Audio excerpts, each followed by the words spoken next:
What's going on there, everyone, and welcome back to the video from Dracon. Now we're going to talk about some more miniatures and like kind of the guide to miniatures continuation of like just minis in general. So today we're talking about Reaper Bones, which, as we know, is a very big company. Reaper Bones is a very popular company, and Reaper Bones, if you're listening, I do love your miniatures. You guys make really nice miniatures. As a matter of fact, back before I really started getting into the WizKids, like buying the miniatures from WizKids, I mean, heck, before I even bought my ever first booster brick of miniatures, I would buy maybe like a single booster on occasion, but then I would buy Reaper Bones. And that's what got me into the hobby of painting miniatures, really. That one really pushed me into the waters of it. And I mean, that's where like all these miniature paint jobs, like to making minis that are converted into other stuff for like other game using or other just representations. Like this will be a horror, but I'm using that as an Eldrazi Titaness creature since it's a huge class big boy. We have the Reaper Bones equivalency of a Tarask. We have dragons. Strange sci-fi, slightly more fantasy, like sci-fi fantasy bird monsters. And I say that only because it's similar to like a chocobo looking thing, but we got Chronoscape. There's where they do more futuristic meets like the pop fiction stuff, like where they have a Hellboy miniature, they call him like the Lion or something. And you get like also Demon Lords or Oberiths in this case, since this is an Oberith, because it is the Dagon himself. Now, yes, for the record, I do know this is Dagon's not original headpiece. I actually lost his bigger headpiece, and I was sitting there thinking, how could I make it better? Because I didn't like how it was a spear. So I actually crafted one like more of an anglerfish with the little, lure-esque, and I like it more. Now, what's really great about Reaper Bones? Let's do a talk about that first. What's great about it? Well, Reaper Bones, they're not super expensive. They're very cost-effective for someone starting out in the hobby of getting tabletop gaming and stuff and using it. And they can be used across the different options. Like D&D is what I use them for, but you could use these easily for many other game types out there. If you don't play officially, you could use these for, 40K or Age of Sigmar easily. I mean, just don't take them into obviously don't go to a Games Workshop store because they might be very, the whole, oh, that's not GW, get out of here with that. It's not, we don't allow that. We don't allow miniatures of another company to dare cross our threshold. Elitism that GW people are when they're all rules happy gung-ho people. But the other cool thing is this: Reaper also makes terrain, like little boats. Like here's a little fishing boat. We'll get a closer to that later when we talk about it. And I mean, like they've been even improving too. They make more and more. They do it now with a sort of a set basis. Like when I went on, there were still just tons of miniatures. There were tons.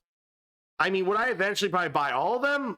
Eventually I would have at the rate I was going. I mean, I'd spend maybe, what was it? 25 to 30 bucks a week, which if you think about it, that's like, I don't know what, 2 times you visit McDonald's or some bullcrap buying their stupid meals. But in the end, it's like, I'm getting like, sometimes I'd get as much as 12 to 13 minis to slap on the old table block or the painting table, and get around to painting them, whether they be big or small. And sometimes, I mean, if I really want to, I would get just a big model, which can be not too bad either. I mean, you get a big model now from like say WizKids or GW, and I'm only using them for example because they're some of the bigger companies when it comes to like D&D tabletopping, which is what I focus on. Like you want Dagon here. I honestly, you look at it, you're like, man, that's really cool. Dagon, the great sneaking horror that lives underneath Demogorgon, who is his council of intelligence, but also waits one day to take his power and to make it his own. The crafty, sneaking Oberith. You have, like, dragons. Big dragons. This is a big, beefy dragon on a gargantuan base. Should I put him on a huge base? Maybe, but I had to put him on gargantuan so he would sit properly. He didn't really sit well enough on a huge base, so I had to kind of gargantuanize him. Unless I hit him with hot water to bend him back, I don't know. And that's another thing, too. You will get sometimes bendy miniature syndrome with these guys. That's one thing people go, oh, I hate how my weapons will bend over time. I mean, like, well, if you don't keep them on a shelf where they can sit open, like, say, for instance, the Storm Giant Sword, you see it's got a little bit of a bend to it, but not much. Like, that just happens because the weight of the miniature does that.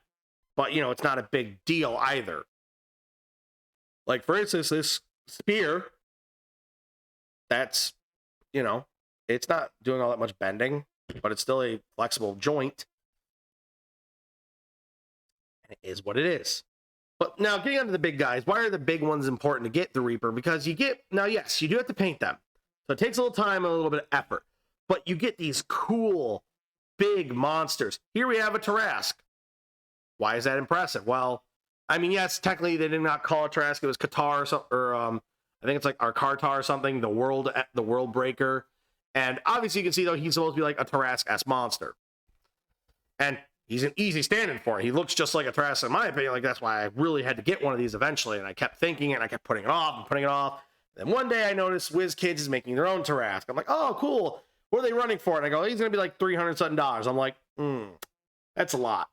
A lot of money to just drop on a basically action figure. I mean, this size, you're dealing with like action figure statues. I'm like, man, what can I do better than that? I go, I don't have a 3D printer yet. I am going to hopefully get one at some point here, which would be really cool. It'd be probably actually save a lot of money on miniatures because that's what it does. That's why GW can't stand them. Oh, GW. We'll get to that in a little bit in a maybe later video. But anyway, it's just really cool how, like, Reaper has so many options, so many variants of the same thing. You want a hill giant? Here's one. Very simple, right? Nope. They have like, what, 3 or 4 other different styles of hill giants if you're looking for a specific style. Same with other giants, cloud giants, frost giants. All these things get so many, like the fire giants, frost giants, hill giants. There are tons of different options. Stone giants, there are different options. And they're now remaking giants too, to make them into the huge category like the actual D&D does. Because like I said, yes, these are a little off. They're not perfectly accurate. The hill giants are closer because, you know, hill giants are the shorter, weaker giants of the species, like in the idea of the ordning. Only, I think, above the Ettins. Because, you know, sucks to be Ettin when you're literally named Runt. Not what you can do about that. Which actually, now I think about it, yeah, they even have Ettins in that, and yet they get to call them Ettins. So I guess D&D doesn't have that one, like, kind of IP down. Anyway, it's just, you know, you even get like the cool things of dinosaurs. Who doesn't need more dinosaurs to put in there without taking a dinosaur toy from a store and doing all the effort of cutting, sculpting, converting, and turning it into a miniature? You get cool space age looking monsters like Monster-esque horrors, which, like I said, we'll get those up closer. Races, animals. It's just, there's so much stuff. Now let's look at some minis a little up close while we chat. So here we have, for instance, a frost giant princess standing next to the Reaper Bones elf paladin and then a sun elf from WizKids. As you can see, the size difference is, you know, it's there, but not enough. Like, that princess would be a little short to be a full-grown giant, but this is one thing I like about the giants not being true size as well as having the options, because this allows you to just say they're young, because we don't have a lot of like younger giants that can be stand-ins for their adult counterparts. Because we all know that giants do age and they do grow to their, you know, to their prime, their best. But this giant is that good in between. So this is like a young princess. Now we have the young princess to be the younger giant of the frost giants. And then vice versa, here we have a cloud giant from the Reaper Bones, like back in the days when I used to buy the giant stuff. Here she is standing next to them. As you can see, yeah, she's not a full, huge-sized giant necessarily, but she is still quite big. So, like, again, a juvenile cloud giant. Makes sense, right? We don't have a lot of giant juveniles. Now, people have said, like, what about Pathfinder? They also do their giants at different sizing. A lot of them are large size. Well, once again, just like these Reapers, you can use them for making that juvenile stage of the giant species to help kind of flesh out their existence, which makes them a lot more relatable and a lot more realistic and cool that way, in my opinion. But like I said, not all giants have that problem. With these hill giants, they're pretty big. They fit on a huge base perfectly. They have enough space, enough size. They look down on a mini and they would bring the pain. I mean, here would be like this giant boy bringing down his club to take out these two elves. I mean, obviously, he works fine for a hill giant without any issue. He's got the gut. He's got the big muscles. He's got that creepy, dim-witty sort of face. He's ready to roll.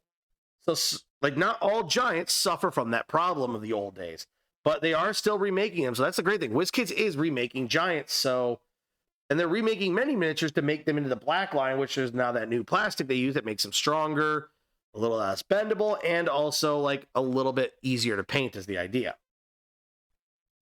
Now here's an example of the terrain being used with a natural miniature. Now this is the obvious WizKids elf once again. I just like using him because he's already there. But you know, actually, well, let's change that. There you go. I just thought I'd change it to a Tybaxia Rogue Chica there. Why not? Now, as you can see, the terrain looks really good. Now, ignore the stalagmites on the side of the thing. That's just there for kind of showing the edge of the board. But you can see like how these terrain pieces look great next to miniatures. We have the large waystone there and the boat. That's actually a small little fishing boat. But, you know, if your characters need to, say, commandeer it to take it, you might only be able to fit 2 minis in there. This helps, like, kind of show the players, like, hey, got to come up with strategies to keep getting around this stuff. And that's a WizKids unpainted miniature, too. So that's how you know it does work with scaling.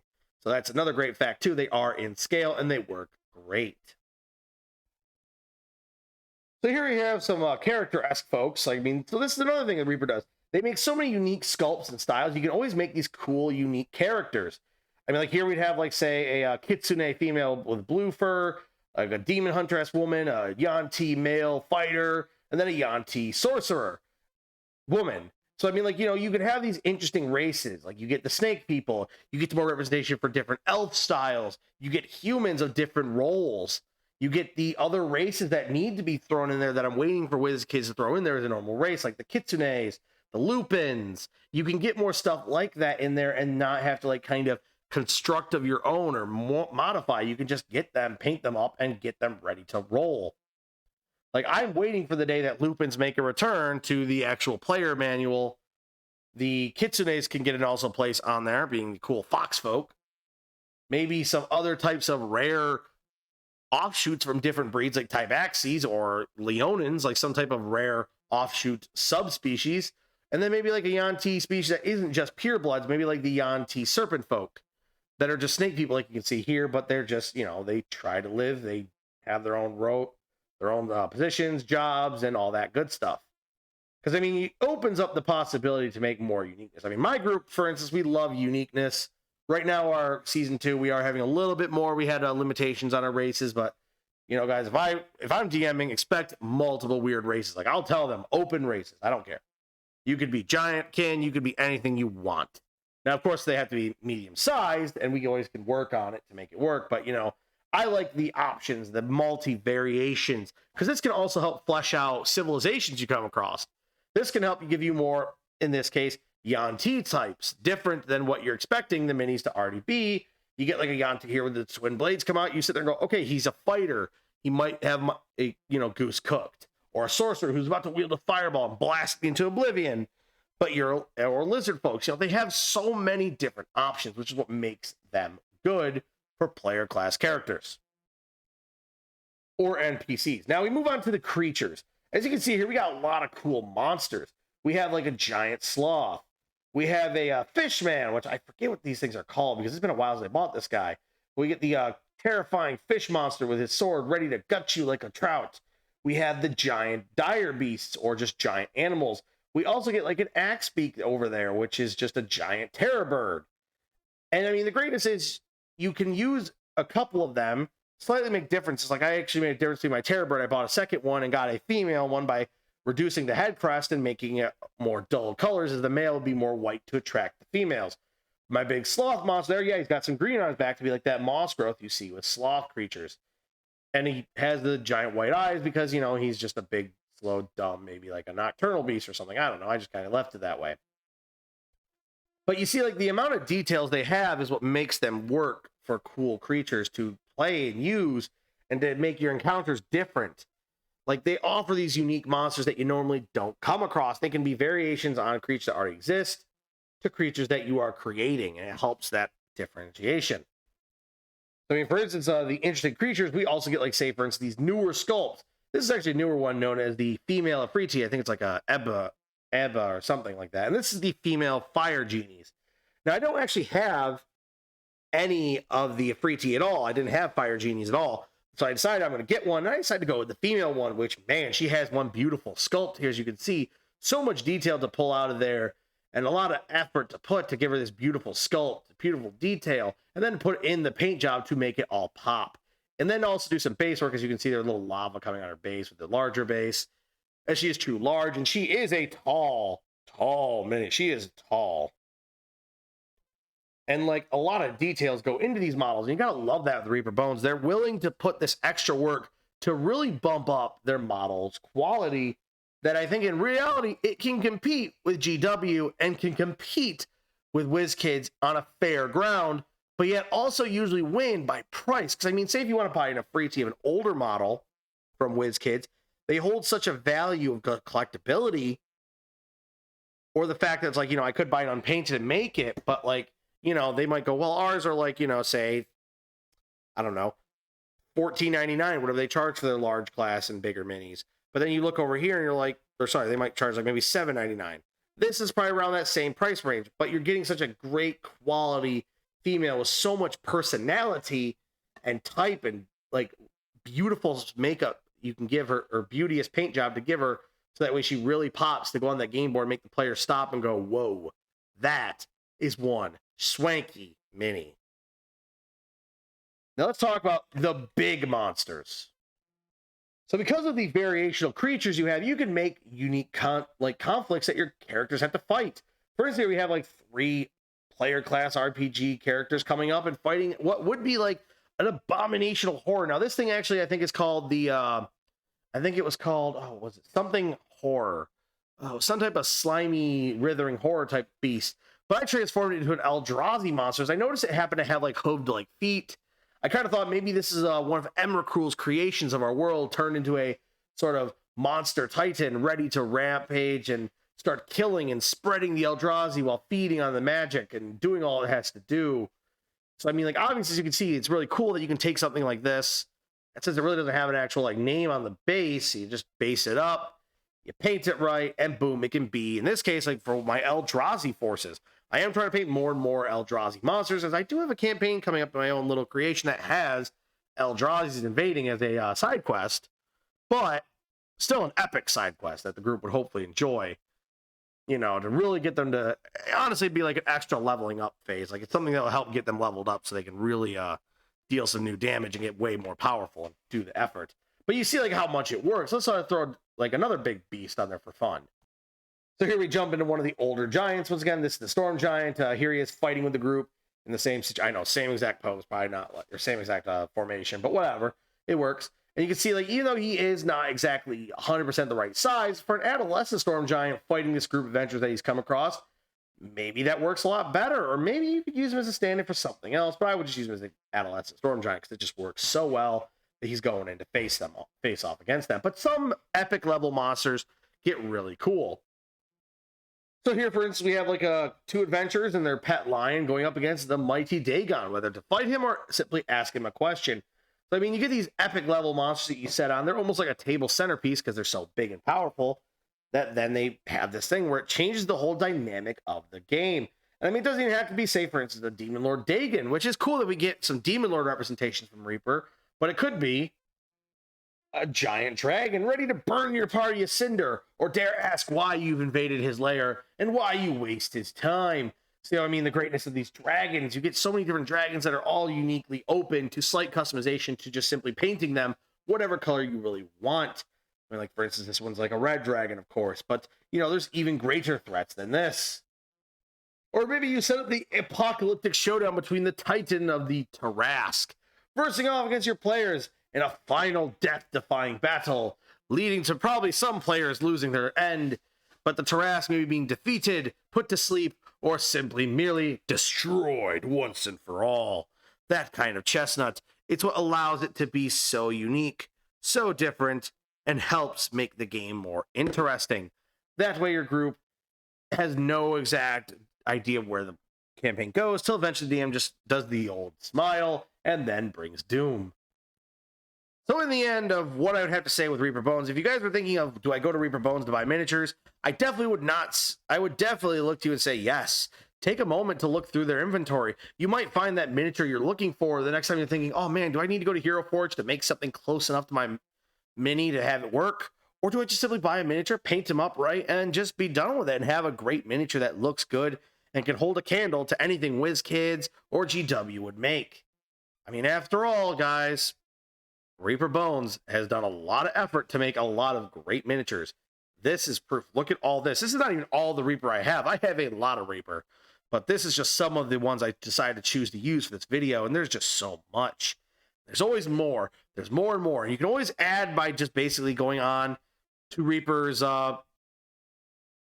Kickstarters, and jump on there. That way, when Reaper starts sending them out, any Kickstarter bonuses you happen to earn, you get them. You get tons of cool monsters that have been remade, or just really cool models in general.